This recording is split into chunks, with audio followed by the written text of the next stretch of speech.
You don't start this story at the beginning. You start at the wreckage. A $9 billion startup dissolved. A founder once hailed as the next Steve Jobs, now standing in court, blinking under fluorescent lights. Elderly billionaires who spent their lives believing they were too smart to be fooled, suddenly realizing they were played like cheap violins. And worst of all, patients, real people, with real fears, getting test results that told them they were sick, dying, or perfectly healthy, when none of it was true. That's the punchline Silicon Valley never wants to talk about. Theranos wasn't just a failed product or an overhyped tech darling. It was a medical disaster disguised as innovation.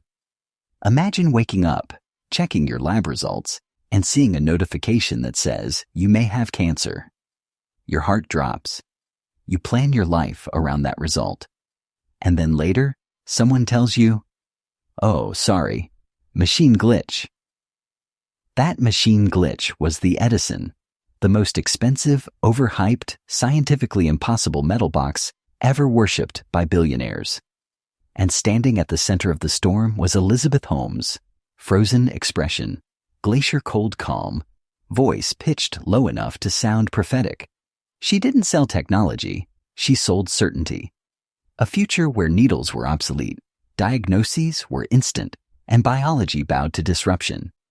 Investors didn't check the data because they didn't want to. They were too busy applauding the idea. This is where the story begins. In the aftermath of a revolution that never existed. A company that promised to rewrite medicine, but ended up rewriting the dictionary under fraud. A founder who convinced the world she could change it, until the truth tore everything apart. Now we go back to see how she built the myth in the first place. Before the headlines and the handcuffs, Elizabeth Holmes was just a Stanford freshman with a stare intense enough to make professors forget their own lectures. She didn't walk across campus. She glided, already rehearsing the role of world changer. While other students stressed about midterms, she was drafting patent ideas and telling professors she wanted to transform global healthcare. Not someday. Not eventually. Immediately. What made her different wasn't her intelligence. It was her conviction. She spoke about her future like it was already carved into history books, and in Silicon Valley, nothing is more seductive than unwavering certainty. Holmes understood that long before investors ever met her. She learned how to craft myth. She lowered her voice, sharpened her gaze, and perfected a speaking style that sounded less like a student and more like a prophet delivering scripture. Dropping out wasn't a gamble, it was branding. If Steve Jobs left school, she would too. If legends broke the rules, she would break them faster. She positioned herself as the heir to the Valley's greatest narrative, the chosen one who would disrupt a stagnant industry through sheer force of vision. Her first pitches weren't technical, they were emotional. She didn't describe chemical assays or clinical accuracy. Instead, she painted images. A world without needles, diseases caught instantly, lives saved effortlessly. She used metaphors, grand gestures, slow confident pauses. People didn't understand the science, and that was exactly the point. She wasn't selling science, she was selling destiny. And once investors felt that gravitational pull, the details stopped mattering. Her myth was fully formed. All she needed now was a company to carry it. Theranos wasn't built on technology. It was built on the power of her performance. When Theranos finally took shape, it didn't grow like a normal startup. It expanded like a sealed bunker, built to protect a secret no one was allowed to question. From the outside, the company looked like the next crown jewel of Silicon Valley. Sleek offices, confident leadership, a boardroom packed with political titans.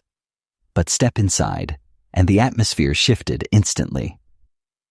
Conversations dropped to whispers. Doors required multiple clearances. Teams were isolated like they were working on nuclear codes instead of blood tests. Elizabeth Holmes crafted Theranos not as a company, but as a fortress of belief. Employees didn't just work for her, they followed her. doubt was treated like a virus. If you asked too many questions about how the technology worked, you were labeled not a team player. If you pointed out that the Edison machine produced data that looked like random number generation, you were told to think bigger or trust the mission. It was a culture where vision outranked reality every single time. Meanwhile, the board looked like a historical documentary panel. Former secretaries of state, military generals, diplomats who had negotiated world peace, but couldn't negotiate their way into a functioning lab demo. These men weren't chosen for scientific expertise.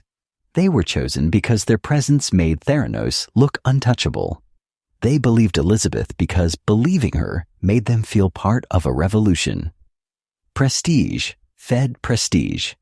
Inside the labs, engineers fought to fix a machine that was more myth than mechanism. But if they spoke up, Sunny Balwani, Elizabeth's second-in-command and self-appointed enforcer, would remind them that secrecy was sacred. Employees were fired abruptly, escorted out, erased from internal systems as if they never existed. The message was clear. At Theranos, transparency was the enemy. And yet, the world outside saw only the polished exterior. Magazine covers, glowing interviews, breathless headlines. Elizabeth wasn't running a startup. She was curating a masterpiece of illusion. Investors walked through the office, dazzled by charisma, not evidence. Journalists wrote profiles celebrating the future of medicine, unaware that the technology behind the curtain was held together by hope, pressure, and late-night troubleshooting sessions that always ended in failure. Theranos soared not because it had a working product, but because it perfected the art of seeming undeniable. In Silicon Valley, narrative is currency, secrecy is mystique, and confidence is often mistaken for genius. Theranos mastered all three. To understand the absurdity of Theranos, you need to imagine the Edison machine, the beating heart of the entire empire, not as a medical miracle, but as a glorified metal tantrum. Investors were told it could run hundreds of tests from a single drop of blood. Engineers knew it could barely run one without shaking like a washing machine filled with bricks.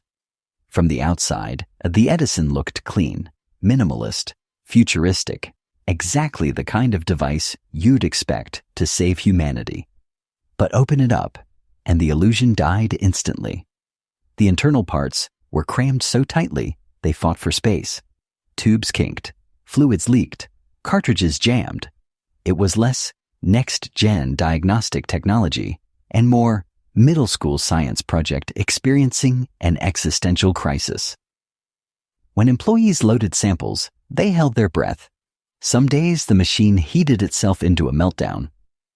Other days, the robotic arm wandered off like it was confused about its life choices. And even on good days, the numbers it produced were wildly inaccurate. So inaccurate that scientists joked the Edison wasn't testing blood. It was guessing a horoscope. But none of that mattered to leadership. Elizabeth and Sunny didn't want the truth. They wanted results that matched the story they'd already sold to the world. When scientists warned the tech wasn't ready, they were told to be more positive. When engineers explained the physics made no sense, they were asked whether they believed in the mission. Belief, apparently, was supposed to replace biochemistry, so Theranos began cutting corners. Dangerous corners.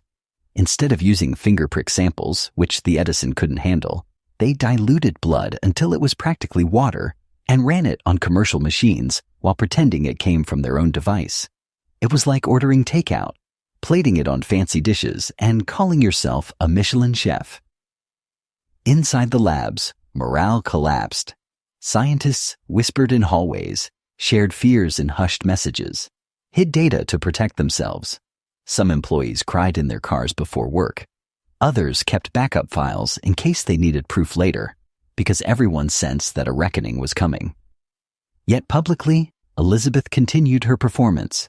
Interviews, conferences, TED-style talks, eyes wide, voice steady, delivering promises with the calm authority of someone who had already cured disease.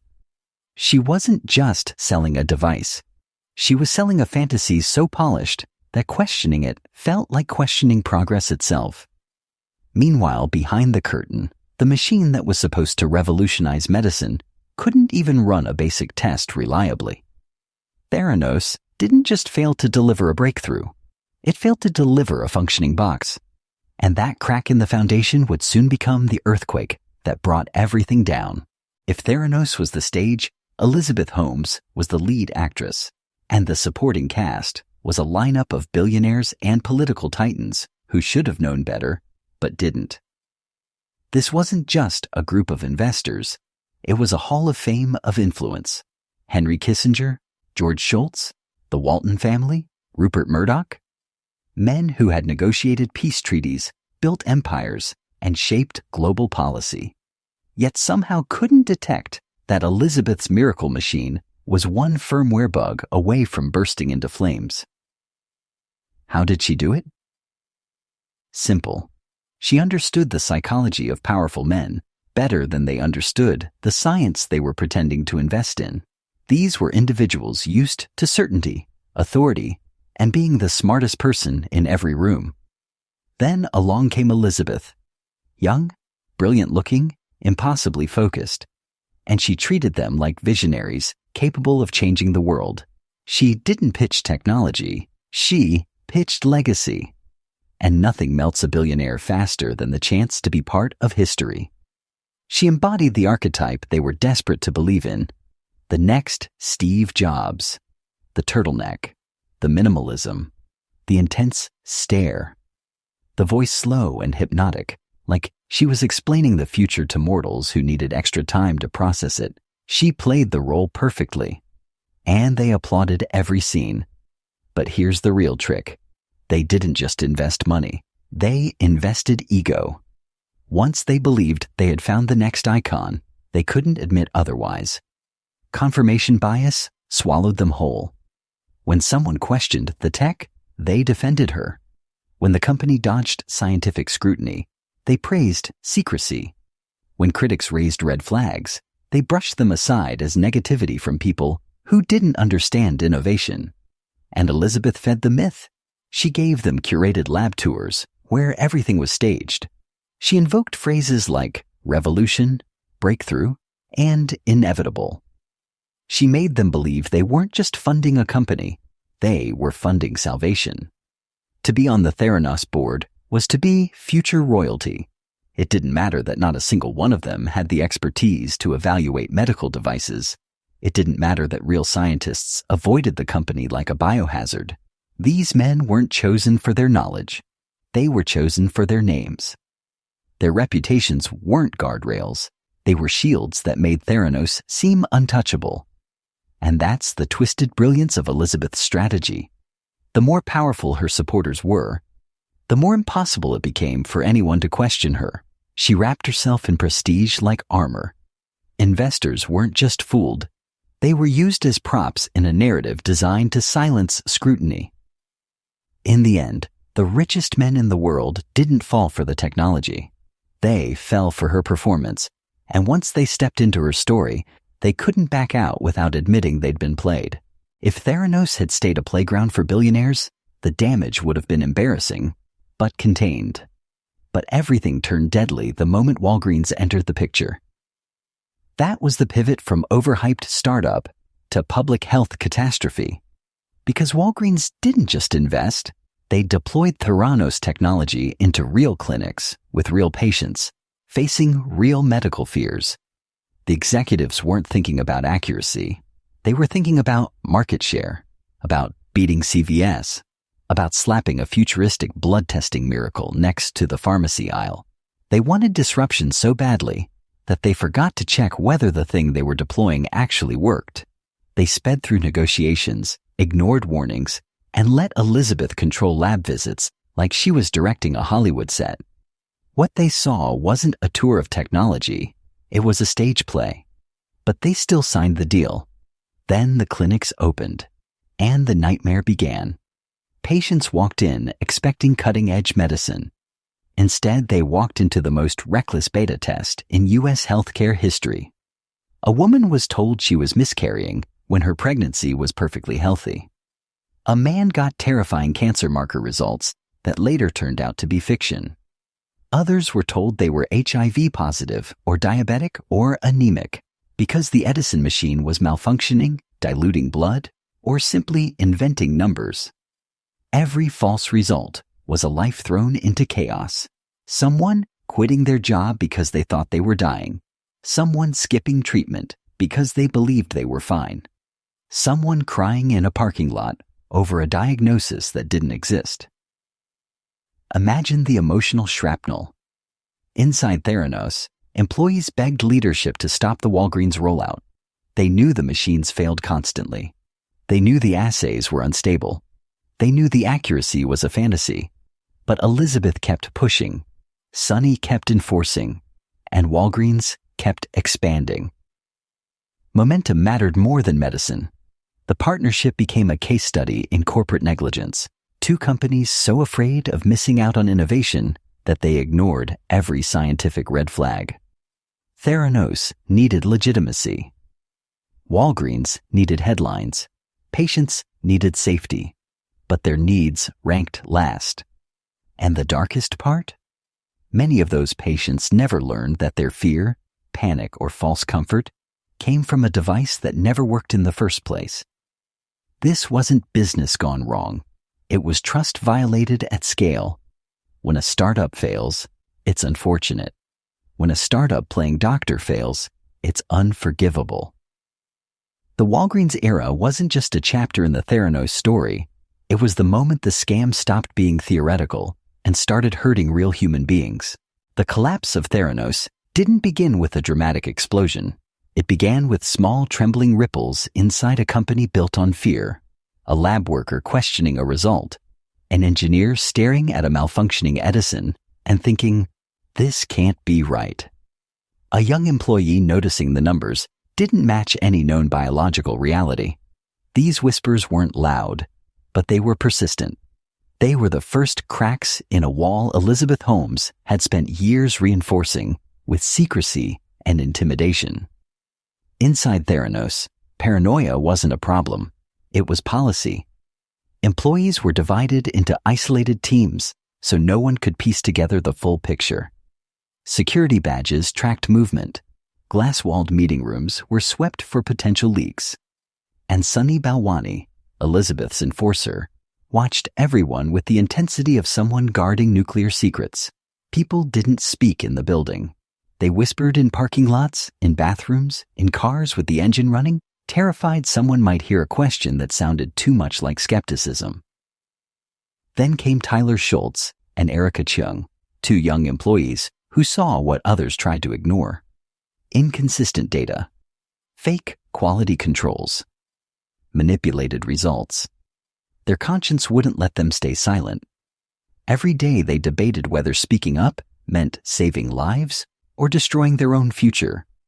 Because at Theranos, whistleblowing wasn't just discouraged, it was hunted. Enter John Carreyrou, the Wall Street Journal reporter whose calm, measured voice would eventually crack the entire illusion. Someone tipped him off, just a hint, but it was enough. Carreyrou had a talent for following threads others overlooked, and when he heard whispers about a breakthrough medical device that nobody was allowed to see, he knew something was off. Very off. He reached out quietly, carefully. One source led to another. Former employees spoke under aliases in separate calls, in late-night conversations where fear hung in the air like static. Each new detail sharpened the outline of a story so unbelievable it almost sounded fictional. A billion-dollar company built on a machine that didn't work. When Theranos discovered reporters were circling, panic erupted. Lawyers flooded inboxes. Threats rained down. Former employees were stalked, intimidated, followed. Sonny fired off legal letters crafted to crush people into silence. Elizabeth doubled down on media appearances, trying to project invincibility, even as the foundation was cracking beneath her feet. But truth has weight, and once it gains momentum, not even an army of lawyers can stop it. The day the Wall Street Journal expose dropped, the world finally saw behind the curtain. The carefully curated image, Elizabeth the visionary, Theranos the savior, shattered instantly. Regulators swooped in. Doctors demanded answers. Investors panicked. Walgreens froze in horror. And inside Theranos, the empire imploded. Labs shut down. Machines were boxed up like crime scene evidence. Employees who once whispered now spoke freely, no longer afraid of the giant that had just been slain. What made the unraveling so dramatic wasn't the speed, it was the inevitability. Theranos was never built on science. It was built on a story. And once the truth arrived, even Elizabeth's voice, slow, controlled, hypnotic, couldn't hold the illusion together anymore. The fall had begun. The fall of Theranos felt like watching a Greek tragedy play out in real time. A heroine built up to mythic status by the world, only to be dragged back to Earth by the very forces she thought she had conquered. Except in this version, the heroine wasn't undone by fate or prophecy. She was undone by facts, the one thing her empire could never bend. When regulators arrived, it was like flipping on the lights in a dark room. Suddenly, everything became visible.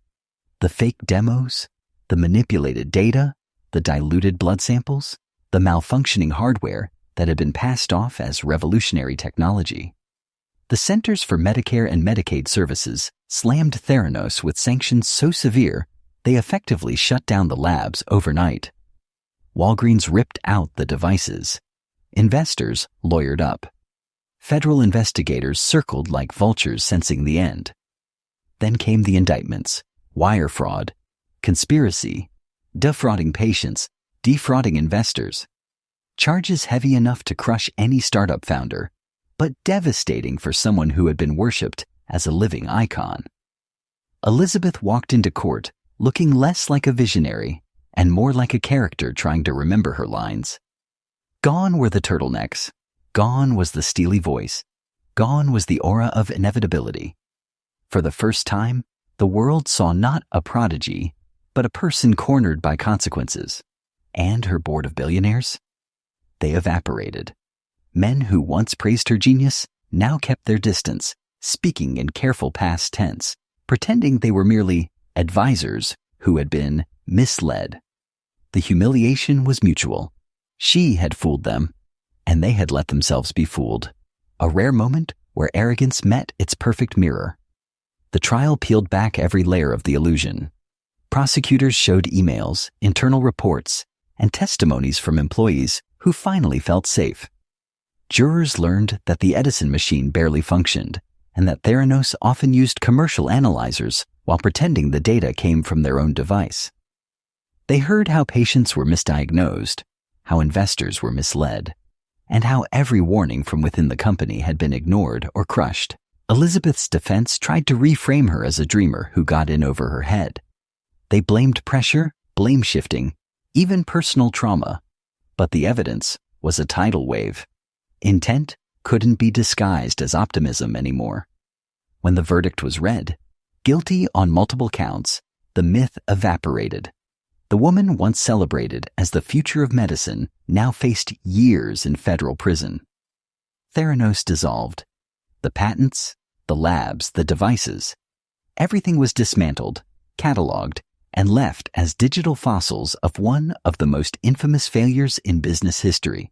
But perhaps the most powerful fallout wasn't legal, it was cultural. Silicon Valley, a place addicted to grand narratives and lightning-fast innovation, was forced to confront the danger of letting charisma outrun competence. The world realized that some ideas aren't too big to fail, they're too big to fake. Elizabeth Holmes didn't just fall. She plummeted from the highest pedestal the tech world could build. And when she hit the ground, she brought an entire mythology crashing down with her. When the dust finally settled, the story of Theranos didn't end. It echoed. It became a warning, whispered in boardrooms, in labs, in startup accelerators where young founders rehearse their pitch decks and dream of billion-dollar valuations. Because what happened with Elizabeth Holmes wasn't a glitch in the system. It was the system, amplified, exposed, stripped of the glossy marketing that usually hides its cracks. People love to say she fooled the world, but that's too convenient. The truth is darker. The world wanted to believe her. Investors wanted a shortcut to the next trillion-dollar revolution. Executives wanted a miracle they could slap into stores. Politicians wanted a symbol of American innovation. Journalists wanted a perfect prodigy to put on magazine covers. The public wanted a story so inspiring, it felt like medicine and magic at once. Her success wasn't built on deception alone. It was built on collective hunger for something extraordinary. And that's why Theranos haunts us. It wasn't about one woman lying. It was about what we're willing to ignore when a lie is beautiful enough. Elizabeth Holmes didn't manipulate science. She manipulated desire. Desire for innovation. Desire for genius. Desire for a myth to believe in. She became the embodiment of Silicon Valley's most dangerous fantasy. That vision matters more than verification. In the aftermath, regulators tightened oversight. Investors pretended they'd learned their lesson. Tech leaders gave interviews about responsible innovation. But underneath it all, the same hunger remains. The same environment that crowned her still exists, still rewards charisma, still worships disruption, still embraces speed over safety. And somewhere out there, another founder is practicing the same intense stare, the same prophetic tone, the same pitch crafted to sell a future too flawless to question. The real legacy of Theranos isn't the courtroom verdict. It's the uncomfortable realization that we are all vulnerable to stories told with enough confidence. That skepticism is a skill, not a default. And that in a world obsessed with miracles, the greatest danger isn't the liar, it's the willingness of millions to believe. Theranos didn't collapse because of one person. It collapsed because reality always wins in the end. And the lesson it leaves behind is simple, sharp, and unforgettable. If someone claims they can change the world with a black box, no one is allowed to open. Start asking questions. Because the next Elizabeth Holmes won't look like a villain at first. She'll look like a genius.